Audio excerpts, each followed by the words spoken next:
उठाई आणिला पुलिस। घटना पुणी एसडीपीओ कार्यालय घेराव। कटक जिला अंतर्गत बांकी रे राति प्राय 8टा समय बांकी खजुरीपद अंचल 2 जन कांग्रेस कर्मी को उठाई आनी बांकी पुलिस बोली अभियोग होइछि। पुलिस रे एभली गुंडागर्दी को विरोध करी बांकी एसडीपीओ कार्यालय को घेराव कले शताधिक कांग्रेस कर्मी और कांग्रेस विधायक प्रार्थी देवाशीष पट्टनायक। घटनास्थल में एसडीपीओ पहुंची आंदोलनकारी सहित आलोचना करथिले। पुलिस उठाई आनिथिबा 2 व्यक्ति नाम प्रमोद बेहेरा और कुन्ना बेहेरा बोली जना पड़िछि। जदि कौनसी कारण न थाई जाणीशुणी एभली निर्वाचन को दृष्टि रखी पुलिस एभली पदक्षेप नेछि। एरा सत्यता प्रमाणित हुए निश्चित कांग्रेस जहार जवाब देब बोली पूर्वतन विधायक श्रीजुक्त पट्टनायक निजर प्रतिक्रिया रखिछन्ति। कौनसी कारण पाई हमर 2 जन आग धाड़ीर पिलांकु पुलिस उठेछि बोली आमे प्रमाण पाइछु।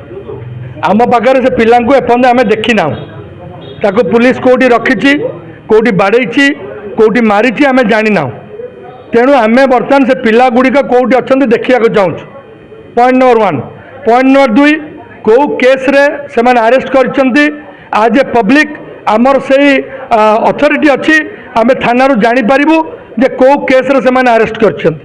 तेणु से आम एठिक आसीचु पचारिबा पई मान्य एसडीपीओ महाशय। तृतीय कथा जे जो केस है से केस बाबद पुंखानुपुंख भाव आमको आलोचना करिया हम। तेणु सेटा ऑफिशियल मान संगे आलोचना करूँ।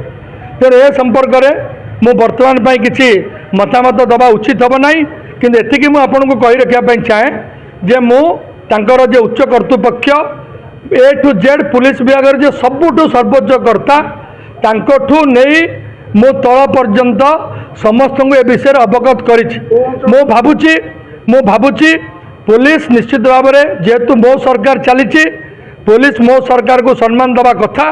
जदि मो सरकार को पुलिस भी किसी थिबो सम्मान थिबो मु भाबुची जे पुलिस ठीक भाव में विचार करिवो। किंतु जेतेबेला पर्यंत किछि हेई नाही मु कोनोसी प्रकार रो कमेंट भल हो कि खराब हो दबा अवस्था रे नाही। हठात भले एक्शन पुलिस कौन पे एक्शन है मु जानि नाही। मते कौन लागुची मु जानि नाही। मु पॉलिटिकल ओपोनेंट जो माने सेमानक संपर्क रे भी सार्वजनिक स्टेटमेंट दबा चाहू नाही। किंतु जेतेबेले मोर पिला मान को मु देखिबी ताकू जदि पुलिस रो किछि एट्रोसिटी हेइथिबो किंबा किछि असुविधा हेइथिबो ता परे मु जानिबी। किंतु मु निश्चित भाव में स्टेटमेंट करिबी। आग पिला मान को देखिला परे मु कोन हेइछि कोन नाही मु सब जाने। किंतु मु अबिका किछि 100% तुम जानि पारन 100%। कटक विचित्र मुदलिंग रिपोर्ट बीई न्यूज ओडिशा।